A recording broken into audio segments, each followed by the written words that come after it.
he walked in, I said, oh God, Sunday morning, what do they think? He goes, yeah, brother, best day to do it, church of Farscape. I'm like, I'm stealing. Thank you all for coming here. You are real fans because it is Sunday morning after a Saturday night, right? Well, we'll get this going. I'm just going to introduce you guys, so I hope you're ready. We're all chatting back there. I'm going to bring them out in the order we were sitting yesterday. So first up, you love Cristiano Gigi Exley!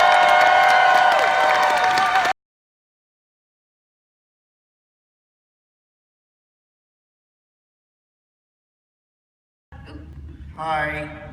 After all of these years, does it surprise you how much love there still is for this particular show? Like, when you come here, you're like, wow, all these people on a Sunday morning? Well, it's fantastic. I mean, it's so fantastic. I guess to a degree, we kind of are aware of when we're making something that can be what we call evergreen.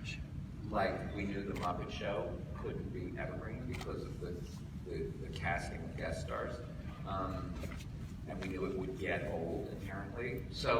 But Fraggle Rock we knew was potentially evergreen because it has nothing sort of contemporary that was dated.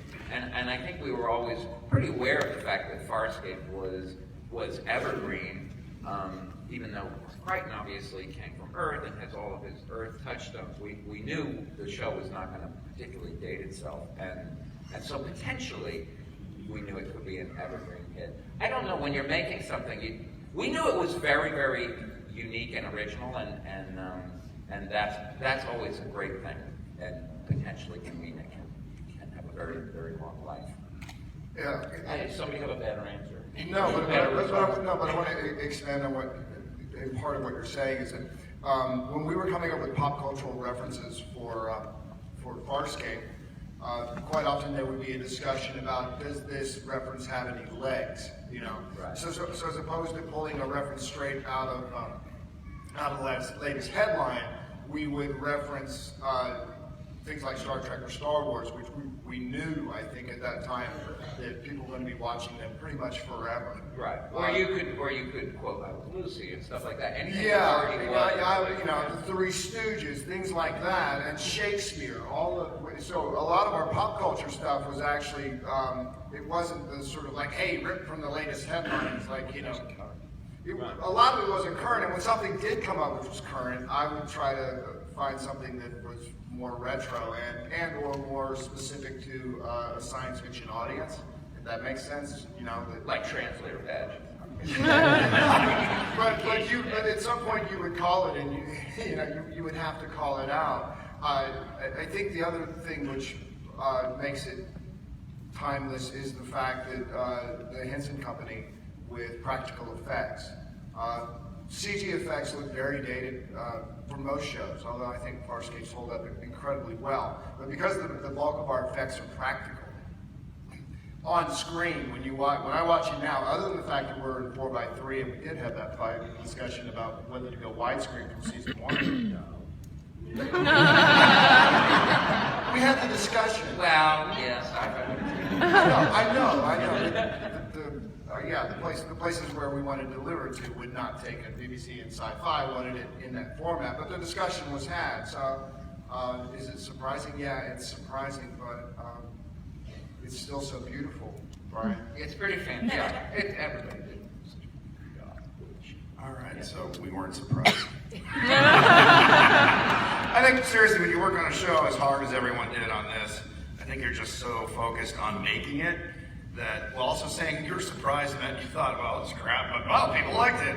I think you're happy more than surprised. It's thrilling to see when you really put a huge amount of effort, and everybody was so committed to doing something unique and something special and cool, and a lot of, the show actually got more and more popular after we made it.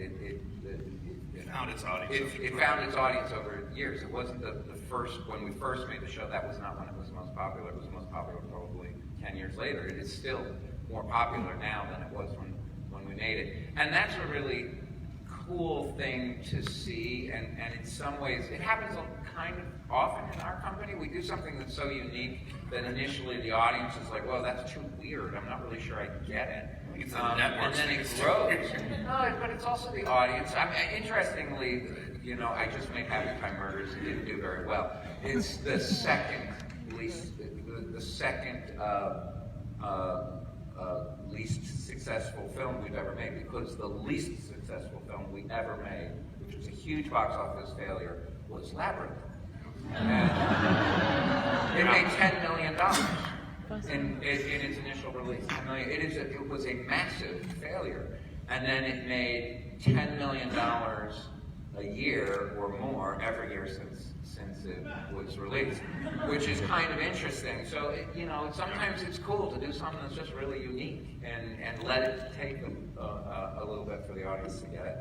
I think that's an earmark of the Henson Company, actually, is making something different, because, you know, started with artists going, let's make something different. Let's copy that, but, you know, put a hat on it. All right, next question, please.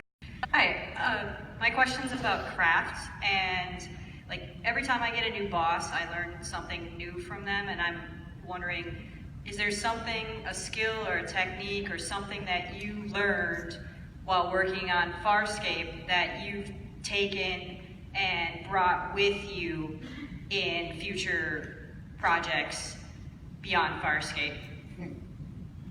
You mean like a fighting skill or something, or horseback riding or whatever? I mean, no, I'm not being funny. Well, maybe I am. But... Yeah, anything, or just like a technique, like I, you know, move my head this way.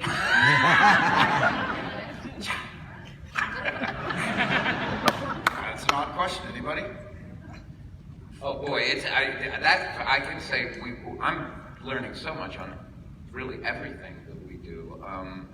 In Australia, there is within the quality of the shooting is really extraordinary. They shoot much faster, and they can always make it work. And so watching the directors of photography, particularly in Australia, was very impressive. In America and in England, the industry I was mostly raised in, production value, there's so much put into the sets and the environments, and in Australia they're really used to, look, we can't really afford a set, so we're going to do just this, and we're going to do this with the lights, and then they can make it look extraordinary. So I can't say a specific to it, but boy did I learn a lot about shooting and making the result look so much more than you actually had to spend on it. And the Australian industry, they're extraordinary, particularly the lighting cameramen and the camera operators. One of the things I just want to bring up very quickly is that one of the most exciting days I ever had was that you learn your script as an actor, and you turn up, and we're about to shoot the scene, an interior scene, and we did, and then all of a sudden production stopped. And we were told that we had to just stand down as actors because the script was being rewritten. And one of the writers was in LA, and the script was going to be written and then sent to us. So we had to learn it really quickly when it came through in the afternoon, and that was a few hours later.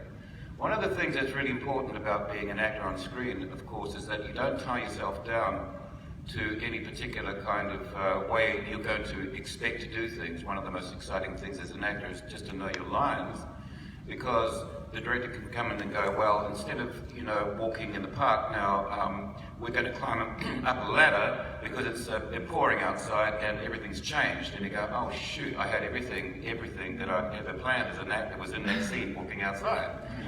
So you've got to be really on your toes and be versatile, and when the script came through, excuse me, we had to learn it really quickly and then deliver it, the scene. It was Claudia and I in the interior of Talon. And that for me was really exciting as an actor, just to know that you just need to understand one of the best things that you can learn as a technical craft is to learn your lines really quickly. You can't go through any sort of major kind of mammoth way of dealing with lines when you get it and go, I'm not ready yet, I've got the script, but I'm going to take a few hours to go through this and really get it into my, psyche. No, it doesn't work that way. And so that was really exciting for me. Working without script. Farscape. Rock, I want to know what you learned doing Farscape. Me? Yeah. Did you learn anything new or? To me, it was just a terrific release because we really could do pretty much anything. So, and it's something I've tried to obviously bring to the project since then. It goes back to actually a question earlier. One of the things that I learned just from the entire experience was I did a show just before Farscape. I did a show called Sequest.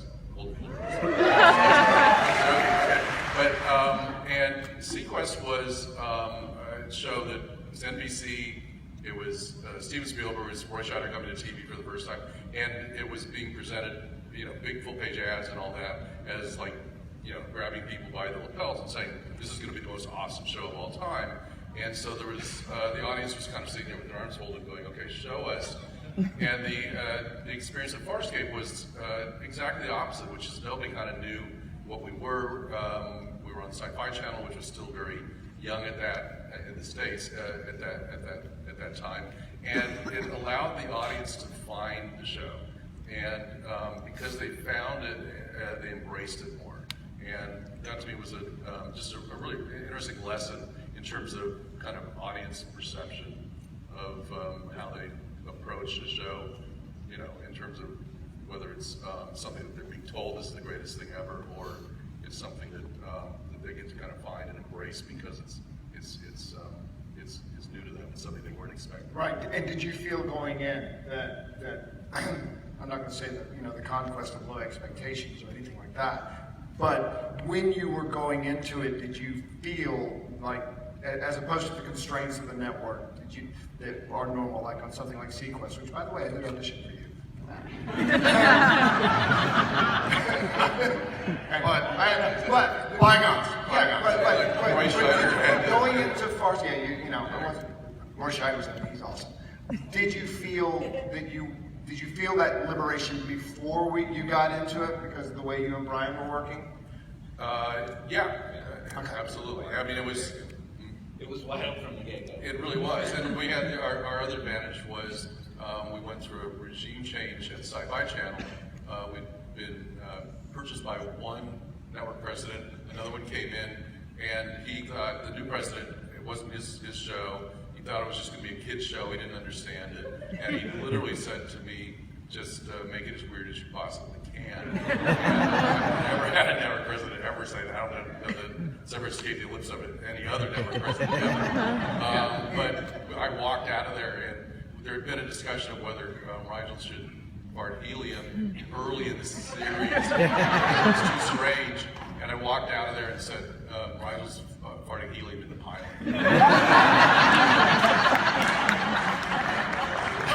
Can I ask a question? Has anybody here had that experience of Farscape since? Have you? I think it's fair to say it was a unique experience for most of us. Have you experienced Farscape? And your sort of the weirdness of it, the creativity of it, the freedom of it. Have you experienced it anywhere in any work of substance since? No, it's nothing like it. We do very well. Yeah. To me, it's the most satisfying one that we've ever done. I love Farscape, but in our productions, yes, every production we try to do something really completely unexpected, and we never copy ourselves. So actually, we do try to do it. I try to do it on every production. I try to make it as fun and as original as Farscape, but I don't think we ever have matched Farscape. Frankly. Cool. Let's let others answer. No. Jeez. Any of you guys?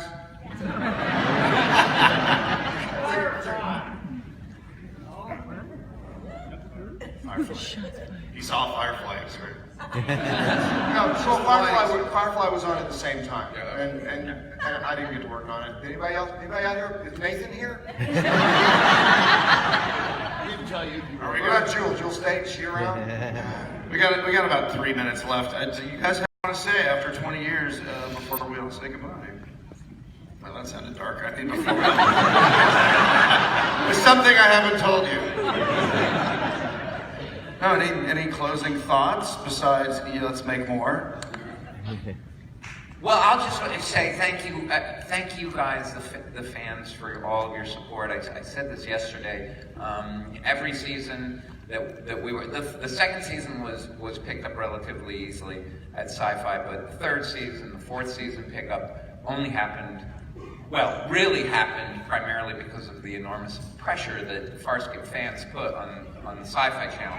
And I just want to say, you guys can own this show because you do own this show. It was the fans that made the show go for 88 hours, and then it was 100% the fans that got the miniseries financed so that we could make the miniseries that told the fifth season story. So thank you so much, and we will try to. Rock and I are working to bring it back to you again. But it's your show. You guys have been amazing. And please tell your friends, introduce your friends to watch it on Amazon Prime now, because the best way that we can move forward and make more Farscape is if more and more people watch the original on Amazon. That's our best tool when trying to finance a further series, is to show how popular the show is presently on Amazon. And speaking of fandom, 2 housekeeping things. They are signing in the Hall of Fame, wherever that is, downstairs? Yep. Yeah. So you can get a limited edition exclusive to Dragon Con poster. Also, October 19th, at the Henson Studios lot in Hollywood, they are having a Farscape costume ball. You can get tickets on Eventbrite, so I'm sure if you Google Farscape costume ball, it'll show up. Oh yes, it's going to be cool. We're going to do it on our lot. On the lot, and so I know you guys performing. Aren't you performing? Aren't you? Yeah. Yes, please. So so you can go get your signatures downstairs, and if you're in Los Angeles, please sign up for the ball, especially all you cosplayers here if you are in the LA area. You know, Kirk, it's Nicole. I wanted to let you know also that Rock Me is signing right after this in A703. Oh, okay. For people who want to sign that poster that's been getting sold, he will do that after. Cool. Oh, I did a signing yesterday, but I'll go around for a little bit. I know that a lot of people came up to me yesterday and had the poster. They're like, I got everybody's autographs, but I can't get Rock because he's not doing a signing. So we got Rock. Be there right after. Can we all stand up and take a photo with everyone? Yes, we did yesterday, but you mean that way? Yeah, stand up, put your arms up in the air. All right.